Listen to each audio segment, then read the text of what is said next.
इतने पुरुषार्थ करने के बावजूद भी पाप कर्म भस्म न होने का कारण क्या है?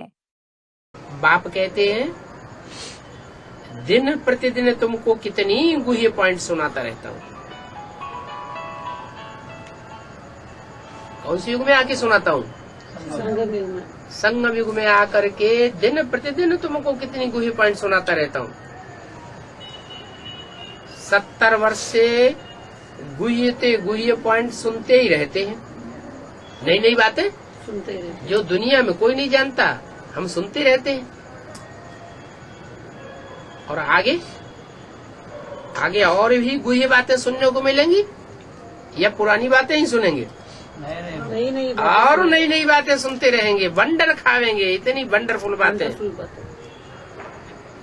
एक ही टाइम अगर सारी बातें सुना दूं तो फिर ज्ञान सागर कौन कहेगा? इसलिए सारी पॉइंट एक साथ नहीं सुनाते हैं। अभी जैसे जैसी पॉइंट से मिलती जाती है वैसे वैसे तुम्हारी खुशी बढ़ती जाती है।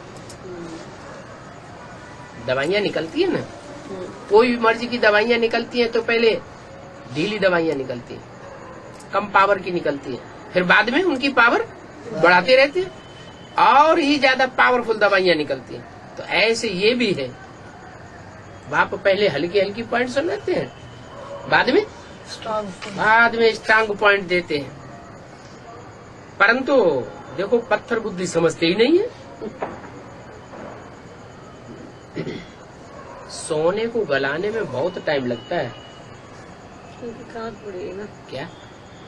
जैसे सोने में जितनी खराब खाद पड़ी हुई होगी उसको गलाने में उतना ज्यादा टाइम लगेगा। और सोना तो वैसे भी धीमी आग में पिघलता है या तीक्ष्ण आग में पिघलता है? जब तीखी आग लगाई जाती है तो सोना पिघलता है। तुम्हारे में भी खाद निकालने में कितना टाइम लगता है माना? क्योंकि अभी ज्ञान की भी जोर नहीं है तो याद का भी जोर नहीं है। आगे चल करके ज्ञान के तीखे तीखे पॉइंट्स निकलेंगे तो याद में भी जौहर भरता जाएगा। याद की अग्नि बहुत तीव्र होगी तो सोने के गलाने से खाद निकल जाएगी। इसका मतलब याद अभी धीमी है या तीखी है?